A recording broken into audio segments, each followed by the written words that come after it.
ఈ విశ్వం మన ఊహలకు అందని అద్భుతాలతో నిండిన ఒక విశాలమైన మరియు రహస్యమైన ప్రదేశం. దీని గురించి ఎంత తెలుసుకున్నా రోజుకో కొత్త విషయం పుట్టుకొస్తూనే ఉంటుంది.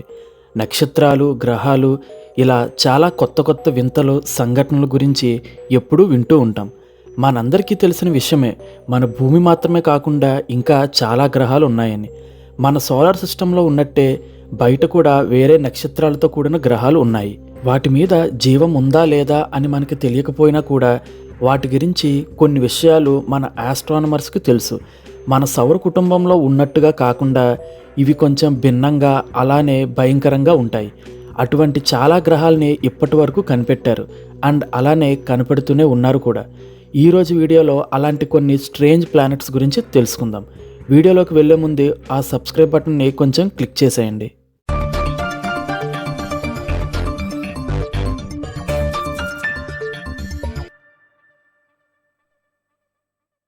మన భూమి మీద వర్షం అంటే వాటర్ అండ్ అలానే ఐస్తో పడుతుంది.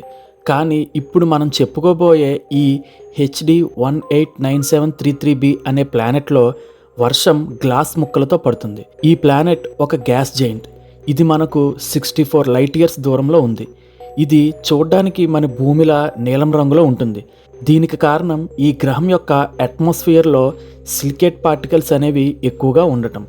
ఇక్కడ గాలులు గంటకు 8000 కిలోమీటర్ల వేగంతో వీస్తాయి అండ్ అలానే టెంపరేచర్ అయితే 1000 డిగ్రీస్ సెల్సియస్ వరకు ఉంటుంది. ఒకసారి ఊహించుకోండి ఇక్కడ ఒక రాత్రి ఎలా గడుస్తుందో అని. ఇప్పుడు డైమండ్స్, బంగారం, బొగ్గు మన భూమి లోపల ఉన్నాయని మనందరికీ తెలుసు. ఒకవేళ భూమి కింద మొత్తం డైమండ్స్తో నిండిపోయి ఉంటే ఎలా ఉంటుందో ఊహించుకోండి. అలాంటి ప్లానెటే ఈ 55 క్యాంక్రీ ఈ. దీన్ని జాన్సన్ ప్లానెట్ అని కూడా పిలుస్తారు. ఇది మన భూమి కంటే 2 రెట్లు సైజులో పెద్దది. ఇది దాని పేరెంట్ స్టార్కి ఎంత దగ్గరగా ఉంటుందంటే ఇక్కడ ఒక సంవత్సరం కేవలం 18 గంటలు మాత్రమే ఉంటుంది. సైంటిస్టులు చెప్పేది ఏంటంటే దీని ఇన్నర్ కోర్ అంతా కూడా కార్బన్తో నిండి హై ప్రెషర్ వల్ల అది డైమండ్గా మారి ఉంటుందని చెప్తుంటారు. ఒకవేళ అదే నిజమైతే దాని వాల్యూ $26 నానిలియన్ ఉంటుందంట. ఒక నానిలియన్ అంటే ఒకటి పక్కన 30 సున్నాలుంటాయి. ఇంకా 26 అంటే ఎంత పెద్ద అమౌంట్ వస్తుందో అది కూడా డాలర్స్లో మీరే ఊహించుకోండి. నెక్స్ట్ మాట్లాడుకునే ప్లానెట్ పేరు వాస్ప్ 12b. ఈ ప్లానెట్ బ్యాడ్ లక్ ఏంటంటే ఇది దాని స్టార్కి దగ్గరగా ఉండటమే. ఈ స్టార్ యొక్క గ్రావిటీ వల్ల ఇది రౌండ్ షేప్ నుంచి ఓవెల్ షేప్లోకి స్ట్రెచ్ అయిపోతుంది.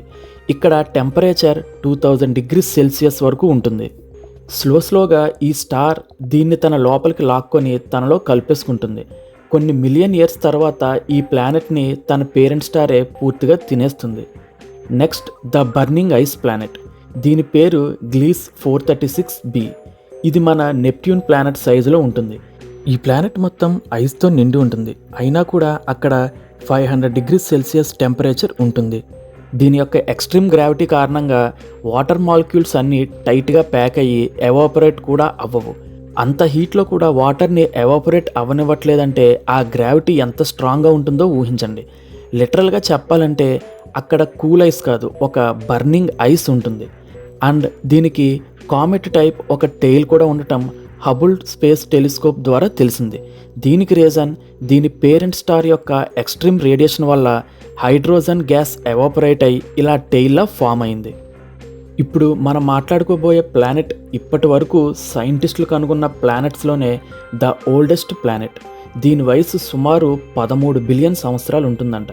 అంటే మన భూమి కంటే కూడా 3 రెట్లు ఇది వయసులో పెద్దది. దీని పేరే PSR B162026b. దీనికి 2 నిక్నేమ్స్ కూడా ఉన్నాయి, మెత్యుసెల్లా ఇంకా జెనసిస్ ప్లానెట్. ఇది మన నుంచి 12,400 లైట్ ఇయర్స్ దూరంలో ఉంది. ఈ ప్లానెట్కి బైనరీ స్టార్ సిస్టమ్ కూడా ఉంది. ఇందులో ఒకటి పల్సర్ అయితే రెండోది ఒక వైట్ డ్వార్ఫ్ స్టార్. ఇలాంటి స్టార్ సిస్టమ్ ఉందంటేనే అర్థం చేసుకోవచ్చు ఇది ఎలాంటి విధ్వంసాలని చూసి తట్టుకొని నిలబడిందోనని.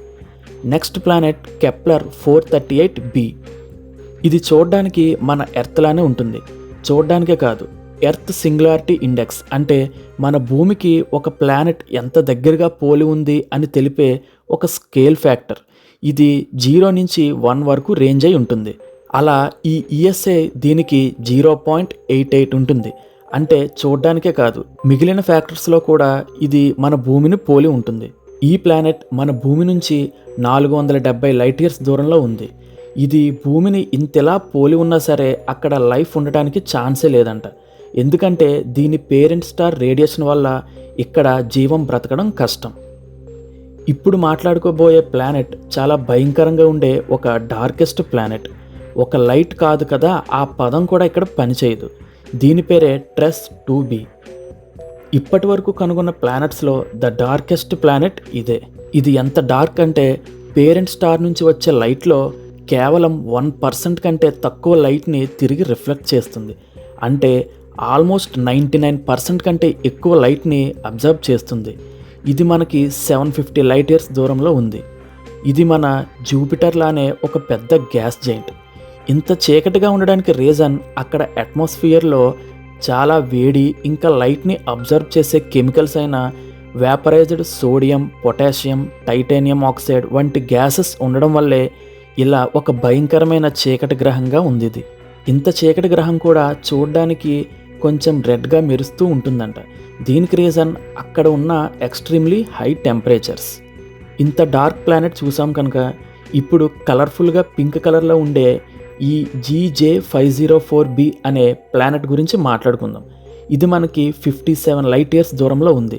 సైజులో జూపిటర్కి దగ్గరగా ఉంటుంది, కానీ 4 రెట్లు దానికంటే మాస్ ఎక్కువ. ఇక్కడ టెంపరేచర్స్ 237 డిగ్రీస్ సెల్సియస్ వరకు ఉంటాయి. దీని అట్మాస్ఫియర్లో ఉండే గ్యాసెస్ కంపోజిషన్ వల్ల ఈ ప్లానెట్ చూడడానికి ఇలా పింక్ మెజెంటా కలర్లో ఉంటుంది. ఇప్పటి వరకు కనుగొన్న ఎక్సో ప్లానెట్స్లో ఇదే చాలా అందమైన ప్లానెట్ అంట. Next planet Kepler 22b. ఇది మనకి 600 కాంతి సంవత్సరాల దూరంలో ఉంది. ఈ ప్లానెట్ ఒక సూపర్ ఎర్త్ ఎక్సో ప్లానెట్. ఎందుకంటే ఇది కూడా మన భూమిలానే తన పేరెంట్ స్టార్ అయిన కెప్లర్ 22కి హ్యాబిటబుల్ జోన్లో ఉంది.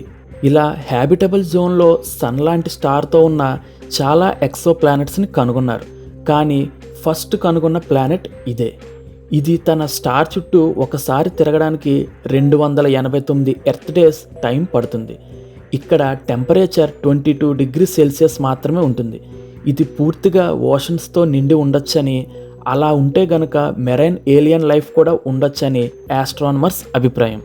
ఇప్పుడు చెప్పబోయే ఈ ప్లానెట్ పాపం తన పేరెంట్ స్టార్ నుంచి చాలా దూరంలో ఉంటుంది. అసలు ఆ స్టార్తోనే దానికి సంబంధం లేదన్నట్టుగా. దీని పేరే HD 106906b. మీకు అర్థమయ్యేలా క్లారిటీగా చెప్పాలంటే మన సన్ నుంచి చివరి ప్లానెట్ అయిన నెప్ట్యూన్ మధ్య దూరం కంటే దీని స్టార్కి దీనికి మధ్య ఉన్న దూరం 20 రెట్లు ఎక్కువ. ఇది మన నుంచి 336 లైట్ ఇయర్స్ దూరంలో ఉంది. ఈ ప్లానెట్ తన స్టార్ చుట్టూ ఒక ఆర్బిట్ని కంప్లీట్ చేయడానికి 13,538.6 సంవత్సరాల సమయం పడుతుంది. దీన్ని బట్టి అర్థం చేసుకోవచ్చు ఇది ఎంత దూరంలో ఉందోనని. ఇది అంత దూరంలో ఉన్నా కూడా ఒక స్టేబుల్ ఆర్బిట్ని మెయింటైన్ చేయడానికి చాలా రీజన్స్ చెప్తారు. స్టార్ గ్రావిటేషనల్ పుల్ బలంగా ఉండటం, లేదా పాసింగ్ స్టార్ ఏదైనా ఎప్పుడైనా దీని ఆర్బిట్ని తన గ్రావిటీతో ఇన్ఫ్లుయెన్స్ చేసి ఉండొచ్చని చెప్తారు. మనం ముందు మాట్లాడుకున్న గ్లాస్ రెయిన్ ప్లానెట్ లాంటి ఇంకో ప్లానెట్ ఉంది. కాకపోతే ఇక్కడ గ్లాస్ కాదు, ఐరన్ కరిగి వర్షంలో పడుతుంది. దీని పేరే వాస్ప్ 76b. ఇది మనకి 640 లైట్ ఇయర్స్ దూరంలో ఉంది. ఇక్కడ టెంపరేచర్స్ 2400 డిగ్రీల సెల్సియస్ వరకు ఉంటాయి. దీనివల్లే అక్కడ న్యూట్రల్గా ఉండే ఐరన్ మినరల్స్ కరిగి మేఘాల్లా ఫామ్ అవుతాయి. తర్వాత టెంపరేచర్ డిఫరెన్సెస్ వల్ల అవే మళ్ళీ వర్షంలా కురుస్తాయి. మనం ఇప్పటి వరకు మాట్లాడుకున్న ఈ ప్లానెట్స్లో కామన్గా మీరు విన్నది ఈ ప్లానెట్ అన్ని లైట్ ఇయర్స్ దూరంలో ఉంది, ఇన్ని లైట్ ఇయర్స్ దూరంలో ఉంది అని. అసలు అన్ని లైట్ ఇయర్స్ దూరంలో ఉన్న వీటిని ఎలా కనుగొంటారు, ఎలా పరిశోధిస్తారు? ఈ విషయం తెలుసుకోవాలంటే ఆల్రెడీ మన ఛానల్లో చేసిన ఈ వీడియోని చూడండి. లింక్ డిస్క్రిప్షన్ అండ్ కార్డ్స్లో పెడతాను. సో ఫ్రెండ్స్, ఇది ఈరోజు మన వీడియో. ఇలాంటి మరిన్ని ఇంట్రెస్టింగ్ వీడియోస్ కోసం మన ఛానల్ని సబ్స్క్రైబ్ చేసుకొని బెల్ బటన్ క్లిక్ చేయండి. వీడియో అప్లోడ్ చేయగానే మన నోటిఫికేషన్ వస్తుంది. మీకు ఇంకా ఎలాంటి టాపిక్స్ కావాలో కామెంట్ చేయండి, వాటి గురించి డిస్కస్ చేసుకుందాం. అండ్ ఈ వీడియో నచ్చితే ఒక లైక్ అండ్ అలానే మీ ఒపీనియన్ని కామెంట్ చేయండి. మరొక ఇంట్రెస్టింగ్ వీడియోతో మళ్ళీ కలుద్దాం. Thanks for watching.